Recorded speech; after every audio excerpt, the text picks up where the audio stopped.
Geometry 11.1, we're dealing with areas of a parallelograms. So we have parts of a parallelogram here. So a parallelogram, again, remember, is a four-sided figure where the opposite sides are parallel. So MN is parallel to LO, and LM is parallel to ON. Okay?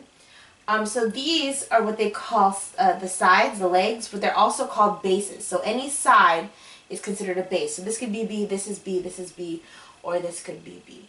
And it says here that the height is the altitude. So segment from a vertex. So as this could be the height, if I go from this vertex and go straight down, that could be the height as well.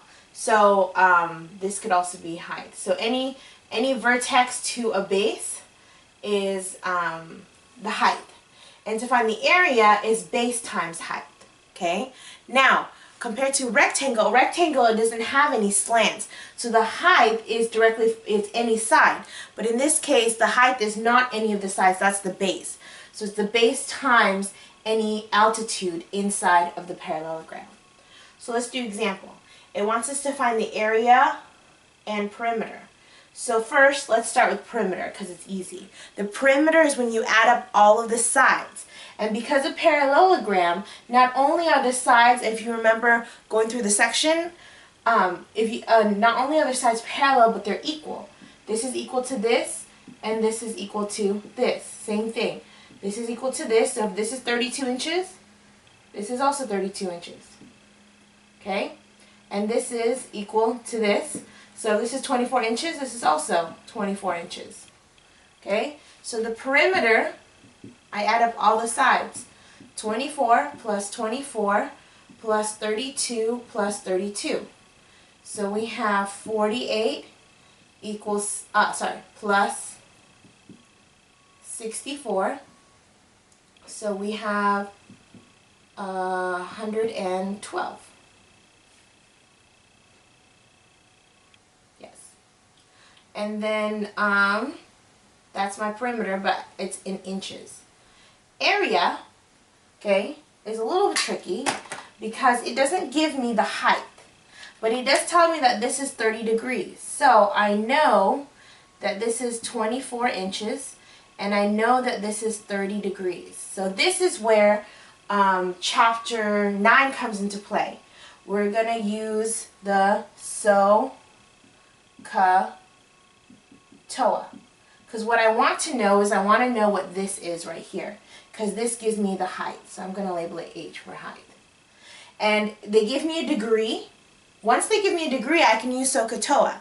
So 24 compared to 30 is my hypotenuse. So this is my H.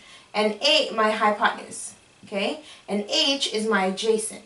So which one? SOHCA or TOA uses my adjacent? Well, this is funny area.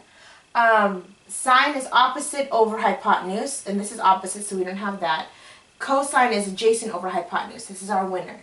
So I'm going to do cosine of my degree, which is 30, equals adjacent over hypotenuse. Adjacent over hypotenuse, which is cosine. My bad. Cosine.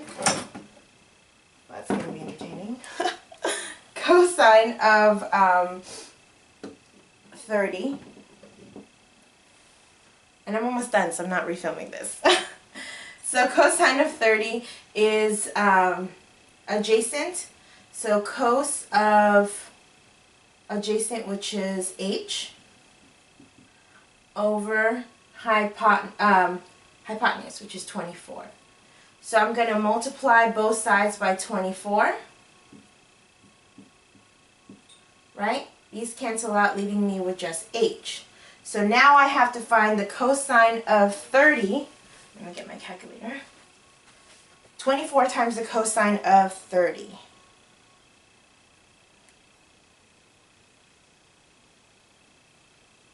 Is 20.78.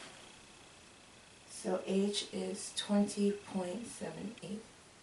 Now this is just my H. That's what this is. Okay? But what I need to find is my area, and my area is base times height. Okay, my base is 32 times my height, which is 20.78. So my area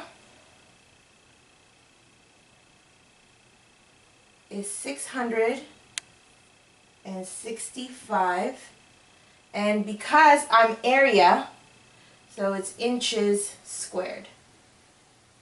665 inches squared.